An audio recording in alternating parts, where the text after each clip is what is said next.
अंग्रेजों ने भारत पर 200 सालों तक राज किया और भारत ही नहीं बल्कि दुनिया के एक बड़े हिस्से पर लंबे समय तक ब्रिटिशर्स का राज रहा।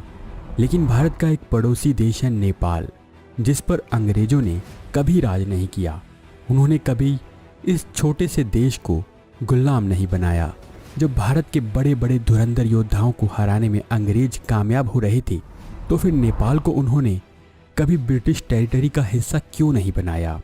इसके बारे में नेपाली अल्ट्रा नेशनलिस्ट्स का तो यहाँ तक कहना है कि ब्रिटिशर्स ओपन वारफेयर में नेपाल के सामने खड़े ही नहीं हो पाते, इसीलिए वो नेपाल पर शासन नहीं कर पाए। लेकिन इस बात में कितनी सच्चाई है और क्या इतिहास के तथ्यों से भी यही सच सामने आता है? इसके लिए हमें इतिहास के पन्ने पलटने होंगे और समझना होगा कि नेपाल कभी गुलाम क्यों नहीं हुआ। तो आइए वीडियो शुरू करते हैं और जानते हैं इसके पीछे की पूरी सच्चाई। दोस्तों, इस कहानी की शुरुआत होती है 1768 में, जब नेपाल के राजा पृथ्वी नारायण शाह ने नेपाल का यूनिफिकेशन कर दिया था और किंगडम ऑफ नेपाल की स्थापना की थी। किंगडम ऑफ नेपाल को गोरखा किंगडम भी कहा जाता है।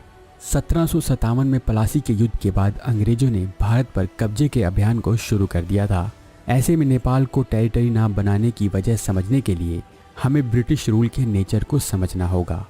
ब्रिटिश शासन में दो तरह की टेरिटरीज हुआ करती थी। एक वो जहां अंग्रेज सीधे तौर पर खुद शासन किया करते थे, जैसे कि बंगाल, और दूसरी तरफ वो टेरिटरीज होती थी जहां अंग्रेज भारतीय शासकों को अपना प्रतिनिधि बनाकर अपने हिसाब से नियम कानून बनवाते थे, जैसे कि राजपूताना रीजन्स। ऐसी टेरिटरीज पर भी आधिपत्य अंग्रेजों का ही होता था, लेकिन वहां के रूलर इंडियन शासक ही होते थे। अंग्रेजों का मानना था कि किसी भी देश को सरवाइव करने के लिए उसकी प्रॉपर पॉलिटिकल बाउंड्री होनी चाहिए जो स्टेट्स को अलग करती।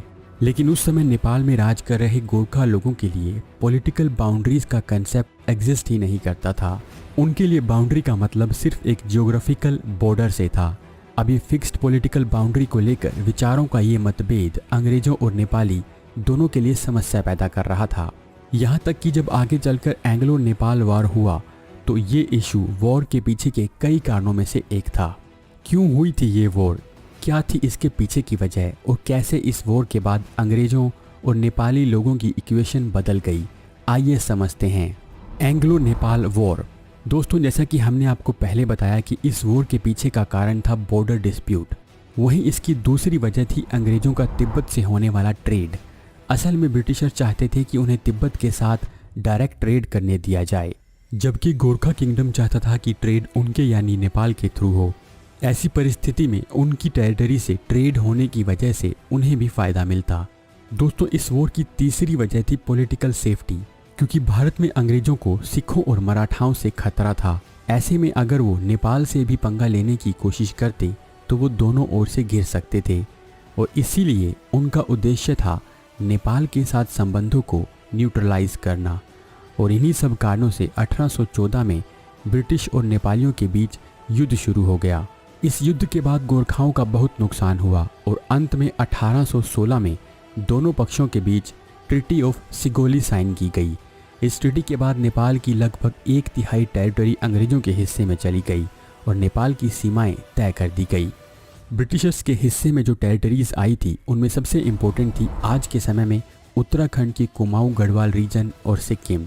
इन दोनों टेरिटरीज के ब्रिटिशर्स के कब्जे में आते ही उनके लिए चीन और तिब्बत के साथ व्यापार का रास्ता साफ हो गया था। आने वाले 30 सालों तक दोनों पक्षों के बीच शांति बनी रही। इन 3 दशकों में भी नेपाली कोट और काठमांडू में रहने वाले लोगों के बीच लगातार पॉलिटिक्स चल रही थी। कोट 2 हिस्सों में बंट गया था। एक का मानना था कि अंग्रेजों का साथ स्वीकार कर लेना चाहिए, वहीं दूसरा ग्रुप ये मानता था कि उनके खिलाफ युद्ध करना चाहिए। लेकिन उस समय नेपाल के सबसे प्रभावशाली मंत्री भीमसेन थापा ने इन दोनों ही पक्षों को दूर रखा। 1846 तक सब ठीक और शांत था, लेकिन फिर नेपाल में राणा डायनेस्टी की स्थापना होने के साथ ही वहां ऐतिहासिक बदलाव हुए। राणा डायनेस्टी ने नेपाल में समग्रवादी व्यवस्था की स्थापना की, यानी कि सभी विपक्ष को खत्म कर दिया जाए और पूरे सिस्टम को सेंट्रलाइज कर दिया जाए। अब नेपाल में नेचुरल रिसोर्सेज का ज़्यादा से ज़्यादा प्रयोग रेवेन्यू कमाने के लिए किया जाता था। 1853 में जब भारत में रेलवे सिस्टम सेटअप किया जा रहा था तो उसके लिए टिम्बर नेपाल से ही लिया जाता था। इससे नेपाल को काफ़ी फायदा हो रहा था और यहीं से शुरू हुई अंग्रेजों और नेपाल के बीच वो इक्वेशन जिसकी वजह से अंग्रेजों ने कभी नेपाल पर राज करने का सोचा ही नहीं, या फिर यूँ कहें कि उन्हें ज़रूरत ही नहीं पड़ी। राणास और ब्रिटिशर्स। राणास के सत्ता में आने के बाद उन्होंने ब्रिटिशर्स को अलाइज की तरह समझने का ऑप्शन चुना। इसकी दो वजहें थी। एक तो राणा डायनेस्टी का ओरिजिन नेपाल के बाहर का था, तो वहाँ के लोगों को कंट्रोल करने के लिए उन्हें अंग्रेज़ों की मदद की ज़रूरत थी। इसके बाद राणाओं का मेजर रोल आया 1857 में, जब भारत में अंग्रेज़ों के खिलाफ विद्रोह शुरू हुआ।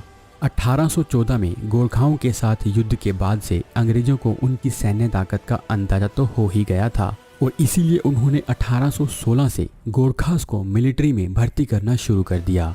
विद्रोह के दौरान गोरखा यूनाइट्स ने अंग्रेज़ों का साथ दिया। इसके अलावा लखनऊ सीज में भी राणा ने अंग्रेज़ों को मिलिट्री असिस्टेंस दिया। मई से नवंबर 1857 तक चले लखनऊ सीज के दौरान अंग्रेज़ों ने अपनी रेजिडेंसी को विद्रोहियों से बचाए रखा, और ये सब संभव हो पाया था सिर्फ और सिर्फ नेपालियों की मदद से। और उनकी इस मदद के लिए नेपाल के शासक जंग बहादुर को night grand cross of the order of bath की उपाधि से नवाजा गया। यानी अब तक नेपाल ब्रिटिश का अलाई बन चुका था। जनवरी 1858 तक दिल्ली में विद्रोह लगभग खत्म हो गया था, लेकिन अवध और मध्य भारत में विद्रोही अब भी एक्टिव थे।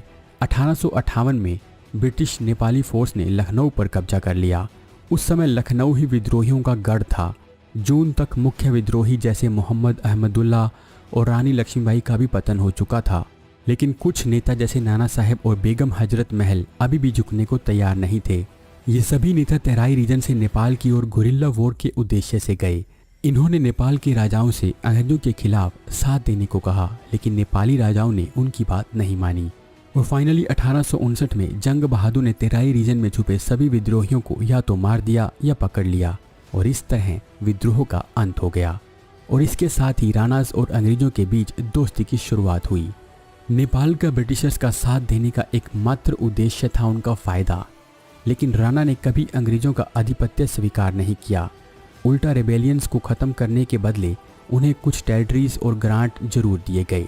लेकिन जंग बहादुर अब भी खुश नहीं थे, क्योंकि अंग्रेज़ों ने उनकी इंडिपेंडेंस को रिकॉग्नाइज नहीं किया था। अगर हम भारत की बात करें तो राजपूताना जैसे इंडियन प्रिंसली स्टेट्स भले ही इंटरनली इंडिपेंडेंट रहे हों, लेकिन उनकी फॉरेन पॉलिसीज़ पर अंग्रेज़ों की ही चलती थी। लेकिन नेपाल के बारे में अंग्रेज़ों ने ये बात कभी भी स्पष्ट तौर पर कही नहीं। इसी डाउट के चलते नेपाल की कोई भी खास इंटरनेशनल लाइफ नहीं थी। राणा डायनेस्टी के अगले लीडर चंद्र शमशेर सिंह थे, जिन्होंने 1901 से 1929 तक राज किया। उन्होंने अंग्रेज़ों का साथ देने के लिए फर्स्ट वर्ल्ड वॉर में भी अपने सैनिक भेजे, जिसके बाद जून 1920 में ब्रिटिशर्स ने नेपाल को अनरिस्ट्रिक्टेड इंडिपेंडेंस देने की बात की, और 1923 में नेपाल ब्रिटिश ट्रीटी साइन की गई। इस ट्रीटी में अंग्रेज़ों ने पहली बार ये माना कि नेपाल इंडिपेंडेंट नेशन के तौर पर अपनी खुद की पॉलिसी बना सकता है। ये नेपाल के रूलर चंद्र शमशेर की डिप्लोमेसी की सबसे बड़ी उपलब्धियों में से एक थी। तो दोस्तों, अब तो आप समझ गए होंगे कि असल में अंग्रेज़ों को नेपाल को कॉलोनाइज करने की ज़रूरत ही नहीं थी, क्योंकि 1814 के वॉर के बाद उन्होंने अपने इंटरेस्ट के क्षेत्रों पर तो कब्जा कर ही लिया था। इसके अलावा राणा डायनेस्टी के आने के बाद से उन्हें नेपाल से मैन पावर और नेचुरल रिसोर्सेज भी मिल रहे थे, इसीलिए उन्होंने इसको कॉलोनाइज करने के बारे में कभी सोचा ही नहीं। हमारी ये जानकारी आपको कैसी लगी, आप हमें कमेंट करके ज़रूर बताइएगा। साथ ही इसी तरह के वीडियोज़ देखने के लिए हमारे चैनल को सब्सक्राइब करना ना भूलिएगा। धन्यवाद।